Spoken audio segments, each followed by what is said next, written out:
Despite a lot of the great things that are happening in WWE, there's something going on that got a lot of people upset, and we're going to talk about it in today's video. But first, we're going to talk about Matt Riddle. I thought this was very interesting. If you guys watched WWE Raw this past week, Matt Riddle was defeated by Ludwig Kaiser.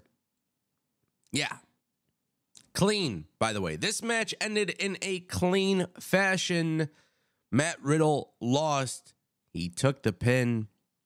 And a lot of people were shocked. Now, the reason why a lot of people were shocked was because Matt Riddle has often been seen as somebody who is typically protected on the main roster. However, there's been a lot of talk about this, and one of the big things that a lot of people keep coming back to is that WWE internally more than likely has a little bit of an issue relying on Matt Riddle. And look, I told you guys before on this channel, Matt Riddle's gimmick doesn't necessarily work for me. I'm not really like, like as a performer, I think he's talented. I think he's a great wrestler. I think there's a lot of great things he can do on television. But as a performer, his gimmick wasn't necessarily working for me. I want to see a more serious Matt Riddle. For crying out loud, this guy used to be in the UFC, right? But WWE, apparently, according to multiple reports, they internally view Matt Riddle as somebody who is talented, but as somebody who has the outside issues that will prevent him from being pushed as a top star in the WWE. You have to wonder what WWE's plan is here, but I do look at this as a very interesting story because WWE right now, they got something really good with Imperium. I'm glad Ludwig Kaiser did not take the loss because ultimately that's important, right? If you look at the WWE, it's important that you push Imperium as a top group, not Gunther, because Gunther is already the top star. But what about, you know, Vinci and Kaiser, right? You got to push these guys. And sometimes tag teams always have to take the fall for the leader of the group to look good. And I like the fact that WWE didn't do that this time. Guys, WrestleVotes put out a very, very, very disappointing tweet. At least for me, it's disappointing. For some of you, you might like this. But WrestleVotes came out and reported that this year's cold open video package will feature everyone's favorite rock star, WWE Hall of Famer Kid Rock. Now, SummerSlam is coming to my city of Detroit. And look, I get it. Being in Michigan, Kid Rock is very, very famous. He is very, very like people love this guy out here, you know, and I get it, but I don't listen to that kind of music, right? So for me personally, I don't think this is cool. Like, I'm not like that.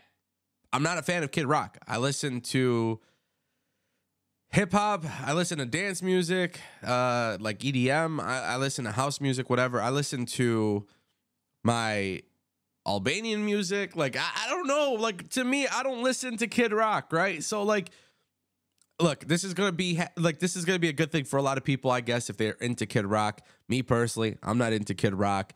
Plus, we're in Detroit, so WWE, if you want to make it right, what you got to do is bring out Eminem, right? Like, you got to bring out Eminem. When it comes to Detroit and it comes to music, I mean, people think of Eminem. I don't know what WWE will do, if they're gonna do any special performances.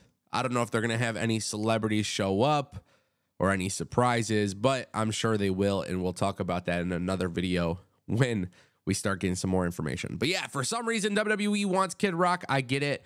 But at the end of the day, that's 2 SummerSlams in a row where Kid Rock is involved. Me personally, I think there's a lot of other people, especially from Detroit.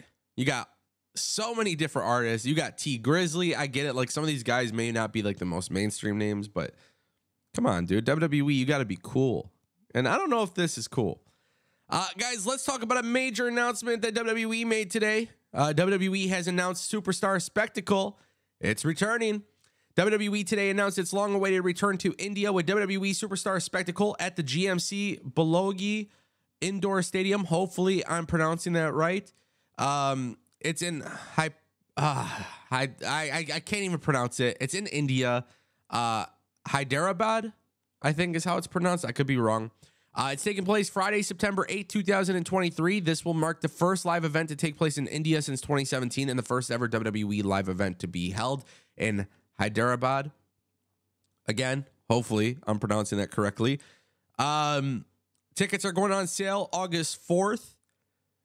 Seth frickin' Rollins, Rhea Ripley, Kevin Owens, Sami Zayn, Gunther, Jinder Mahal, Veer Sangha, Drew McIntyre, Becky Lynch, Natalia, Matt Riddle, Ludwig Kaiser, all on the press release as being advertised for the show.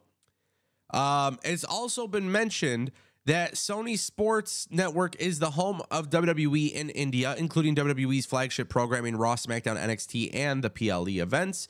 They're showcased on Sony Sports 10.1, Sony Sports 10.3, and Sony Sports 10.4.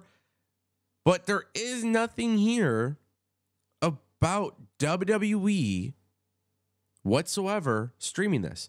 And it's a really good announcement because WWE is continuing the trend of going on their international shows. But the big thing here that I'm looking at long term is, why isn't there a pay-per-view? That's the only thing. I don't know. I feel like, why not do a pay-per-view from India? Me personally, that's what I would do. We'll see what WWE does. Now, what's funny is on the poster, the one thing I did want to mention was there's people on this poster that have not been on TV since debuting. You got Odyssey Jones and you got Shanky. These guys aren't even being used on television. To me, this looks more like a WWE Raw house show. I could be wrong. We'll see how WWE goes about it. But nonetheless, this is a big announcement, right? International expansion, it's happening. It's happening in real time. I've been telling you guys about this for years, and you guys are seeing it unfold. So very interesting stuff there. And then that actually brings us to our last story of the day. Triple H.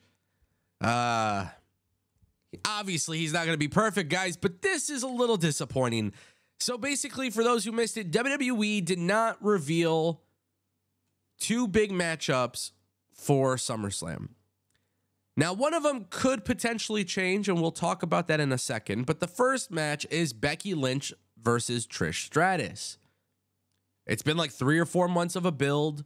They've been building it. They got this series going. WWE did not announce this for SummerSlam.